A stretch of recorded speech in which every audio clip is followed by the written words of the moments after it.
Welcome to the podcast. Today we're diving deep into the evolution and future trajectory of US China relations, looking at insights from Ronnie Chan's recent talk at Columbia. Absolutely, it's a fascinating subject. What really stands out to you in his discussion?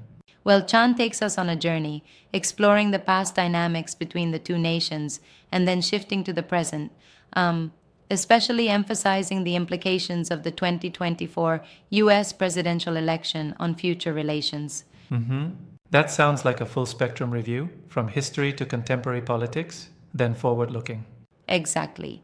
He discusses the long standing patterns that have defined US China interactions, touching on strategic rivalry and economic interdependence, and then he pivots to present challenges, including trade, technology, and geopolitical maneuvering amidst election uncertainties. I see.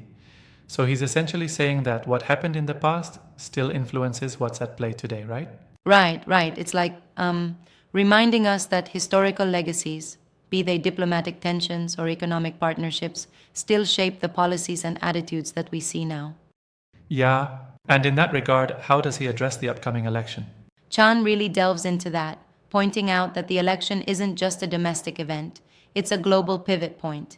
He suggests that whoever wins in 2024 will have significant bearings on how the US approaches China, whether through increased competition or perhaps a measured strategic dialogue. So it's less about isolated policies and more about the overarching strategic narratives?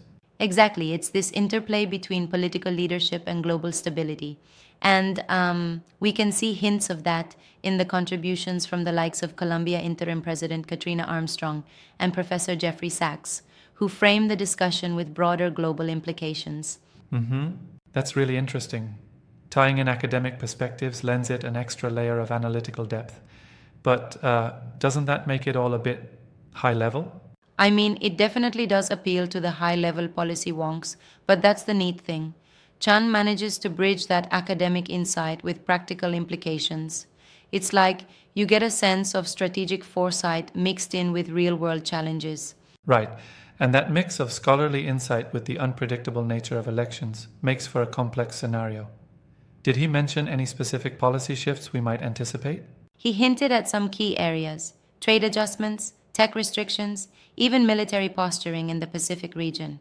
It's like mapping out a chessboard where each move has multi layered consequences. Yeah, that kind of chess analogy really captures the existential interplay between strategic decisions. But, don't you think it's a bit deterministic to assume elections will drive these moves so directly? That's a fair point. I actually respectfully challenge that determinism. While the election is a catalyst, Chan also underscores the importance of long term structural factors like economic interdependence and historical legacies that won't shift overnight regardless of who wins. I appreciate that nuance. It highlights that political transitions happen within an established framework of history and economics. Exactly. And there's also discussion about global stability. Chan argues that US China relations have a ripple effect, influencing everything from supply chains to regional security in Asia and beyond. It's almost like a domino effect, isn't it?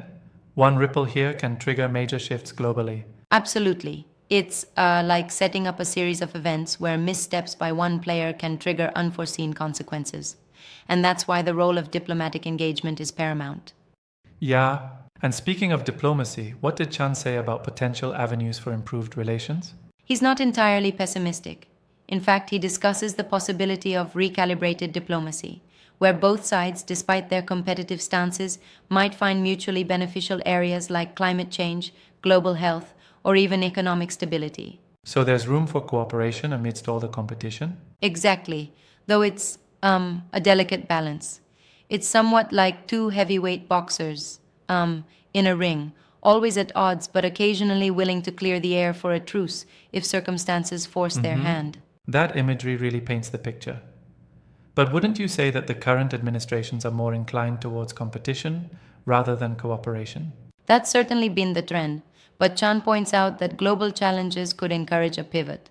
It's not just about bilateral relations, it's about addressing issues that no one country can solve alone. Right, the concept of global public goods. And that makes the stakes even higher. Precisely. And during the talk, there was also some reflection on the consequences of past US policies towards China.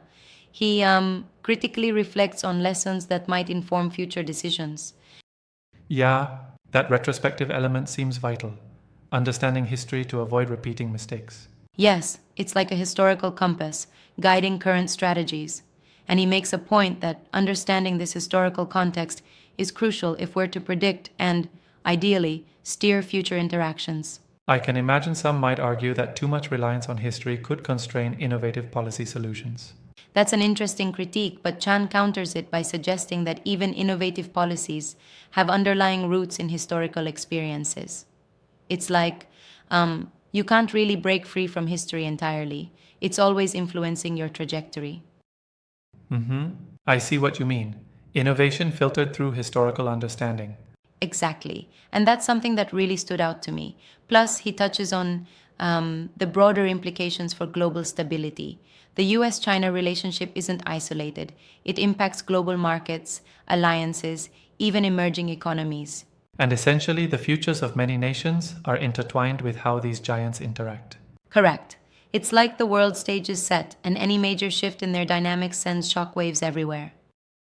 Yeah, that global lens really expands the conversation beyond just two countries. Absolutely, it's a call for more multilateral engagement. We've got regional institutions, international alliances, and even global market forces that need to be aligned to ensure stability. This really makes you think about the responsibility of leadership on a global scale. It's not just about national interests, but about the collective futures that hang in the balance. Precisely.